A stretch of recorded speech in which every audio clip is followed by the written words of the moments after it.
Chapter 2 is about pot odds. The key to a successful poker career lies not in stringing together a certain number of winning sessions, but in viewing your entire life as one long, continuous poker session. From this perspective, you can better appreciate that you are likely to see many hundreds, perhaps thousands, of flops that give you a certain type of hand. 2-pair, for example. And you understand that it is to your advantage to develop a general approach to playing such a hand, based on its probabilistic outcomes, rather than on how much adrenaline your body is producing at that point in time. The foundation of this approach is built on the concept of pot odds. But this is not the same pot odds you may have heard discussed at no-limit hold'em games on television. We can best see the differences by looking at an example. Assume that you've been dealt suited connectors, jack of hearts, 10 of hearts, and you were hoping to flop most of a straight or perhaps most of a flush. Either way, you'd likely have no difficulty deciding whether to pay to see the next card. But to your surprise, the flop gives you 2-pair. Now what do you do? Well, a maniac probably needs no encouragement to play 2-pair, but what about a rock? He may require some proof that it's a good bet. And to be a good bet, this hand will have to demonstrate that it can produce one of the rock's cherished premium hands a good proportion of the time. So, Mr. Rock, what percentage of the time will 2-pair make a full house with 2 cards to come? 10%? 12%? 16%? Or 33% of the time? When you flop 2-pair, you will make a full house by the river 16% of the time. That's once for every 6 attempts. Now, Mr. Rock, what do you think? Is this a good bet or not?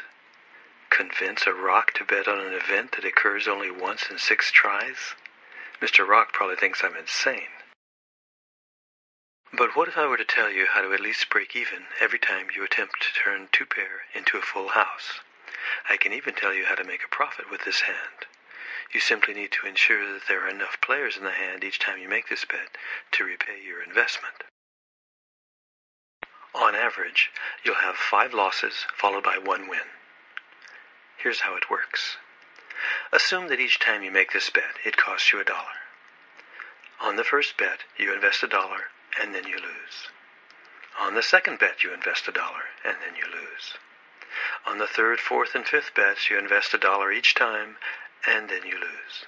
But on the 6th bet, you invest $1 and then you win. Thus far, you've invested a total of $6. So if you only make this bet when there are 6 players in the hand, you and 5 opponents, each opponent paying $1 every time you pay $1, then when you finally win, the pot size will be $6 and you will have broken even. Let's look at another example. This time, assume that you flopped 3 of a kind. You have a 33% probability of making a full house by the river.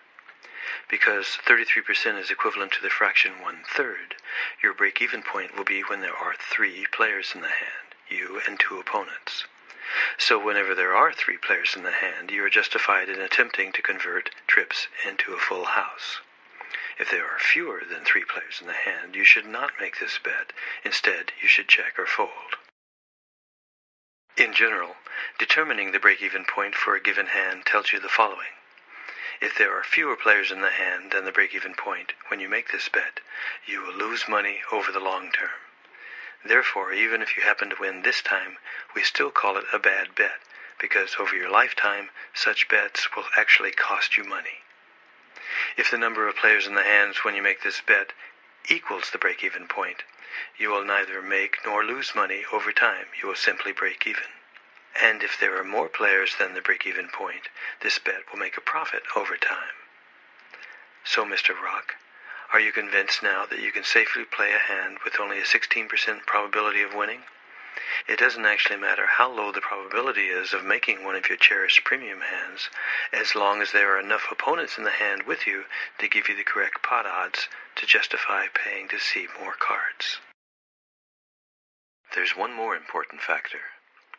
In the situations where you'll make a profit, that is, when the number of players in the hand exceeds your break-even point, you can actually increase your profits by raising. Let's examine how this works. In the current example, where you flopped 3 of a kind, because the probability of making a full house by the river is 33%, on average, you'll fail twice to make your hand, followed by 1 win. During those 3 attempts, you'll need to invest $3.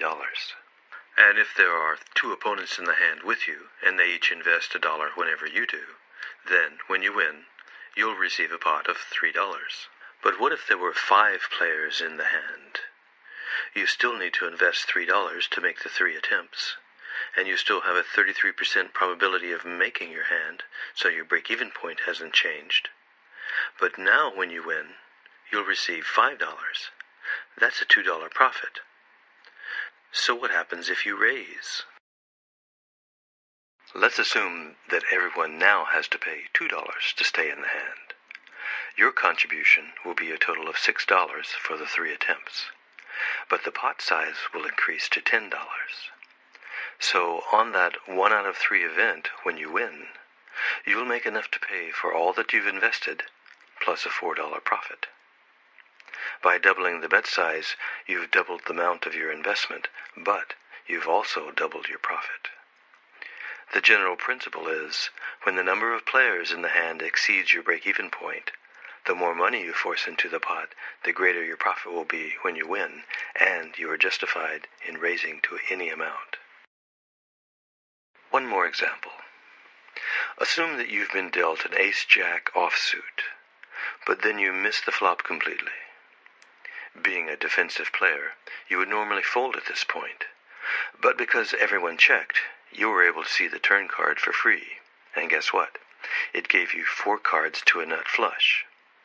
Not bad, but with just 1 card to come, is it a good bet to convert your 4 flush into a 5 flush? That, of course, depends on the pot odds you're receiving.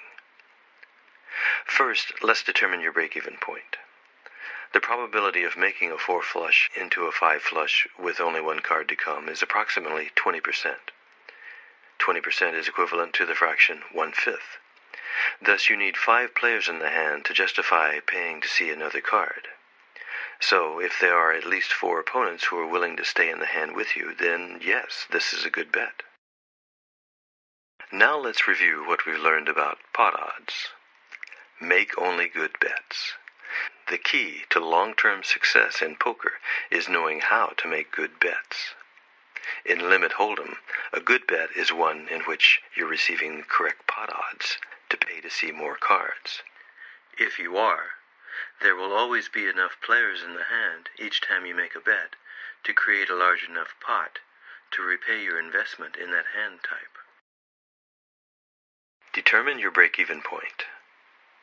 To determine how many players you need in the hand to break even, you must first determine the probability of making your target hand. You calculate the break-even point by converting the probability into a fraction. The reciprocal of this fraction is your break-even point. Let's look at some examples. 16% equals the fraction 1/6. Therefore, the break-even point is 6. 33% equals 1/3, so the break-even point is 3. 50% is equivalent to the fraction 1/2, with a break-even point of 2.